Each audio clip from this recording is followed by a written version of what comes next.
What's up everyone, welcome back to my channel. It's MsOfficialA, and this is going to be the beginning of a series of vlogs, or at least one vlog with like several parts. So today is Monday the 20th, day after Father's Day and Juneteenth, which I hope you guys celebrated and had a good time. So the purpose of this is to document my journey with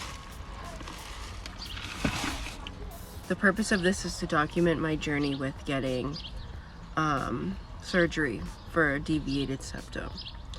And the thing, you know, all the stuff on the internet where people talk about this on the internet in regards to just getting a nose job, saying they have a deviated septum to get a nose job, and that's not what I'm doing at all. I am like smiling and uplifted in this like beginning of this vlog, but I'm not excited. I'm excited to, yeah, I broke my nail off today. I'm excited to not get sick all the time. And when I do, not that I get sick all the time, but when I do get sick, because of my deviated septum and the fact that, I guess, okay, so everybody has sinuses here and mine never fully developed, and all this stuff I just found out. So okay, I'm gonna rewind. So for years, actually since I was a kid, I've always had problems with my sinuses, the way that they drain, like sinus infections, things like that. And throughout my life I was always told, like, you probably have allergies, it's a virus. So when I was a kid, like in the 90s and early 2000s, like doctors and nurses actually gave out like antibiotics and things like that. And for whatever reason, like as times progressed, like people really don't, like you can't really get antibiotics. And I know that new studies were done and it proved that having antibiotics builds up a tolerance or a resistance towards them, so that when you really need them, they don't work as well. So nowadays you're not really prescribed antibiotics like you used to be. So as I got into being a teenager and then my early adulthood, I still had like sinus infections. I even think I sound nasally when I talk. Like right now I sound like nasally, and I'm getting over being sick. But what happens when I'm sick is that all my, so what I was saying is that my sinuses like all swell up. It's called sinusitis, but it's called pansinusitis, where the pan part describes that it's all the sinuses that swell. So you're supposed to have like those airways, those openings, and mine like swell closed, like every time I'm sick.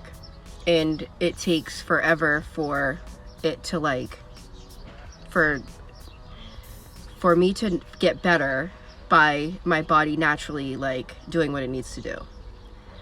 So this beginning of this year, I had it again, and I would go for months without being able to breathe through my nose. I would wake up in the morning, I can't smell, I can't taste, nothing.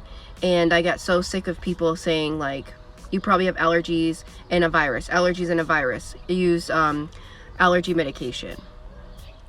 So and I'm playing it off like lightly. I'm not really getting, like, it really affected my day-to-day life.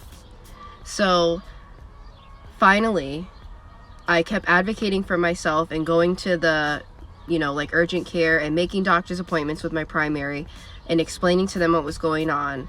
And finally I got a specialist. It was like, I think they referred me to the respiratory clinic because of all the stuff with COVID. And when I got into that appointment, I was telling him like what was going on, and I actually started like crying, like because I was so like frustrated, and I had tried so hard to get some help and it just wasn't working. Because, you know, how do I, as someone who's not an RN or a doctor, tell a doctor or an RN that they're wrong?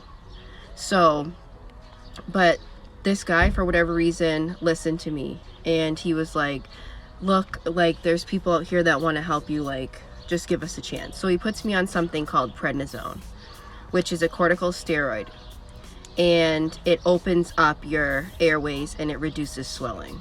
It's an anti-inflammatory with steroids to like make it work even better. So like more than ibuprofen, things like that for an anti-inflammatory.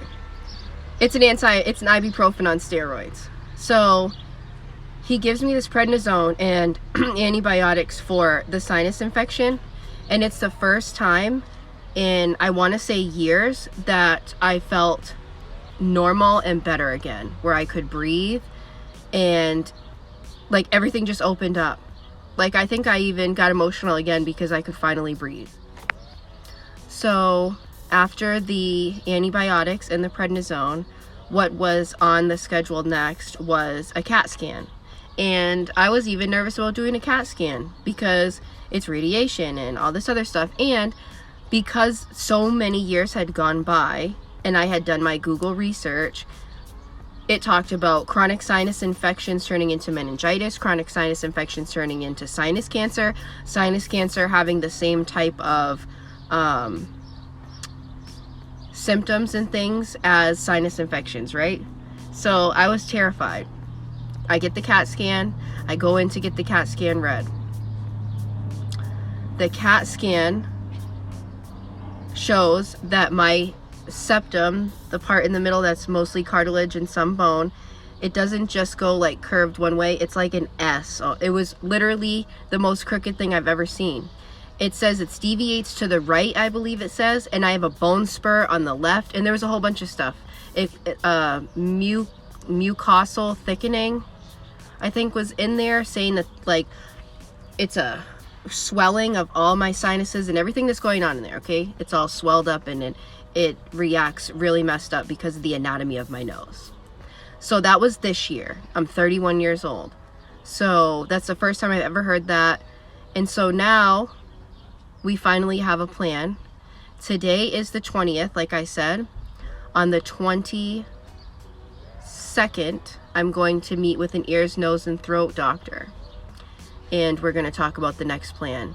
So I'm going to keep you guys updated. I'm going to stop right here. I have to go back to work. I think I'm a little bit past my break time. So I'm going to go back to work. But I'm going to keep you updated. And we're going to go on this whole journey together. All right? Next time, guys.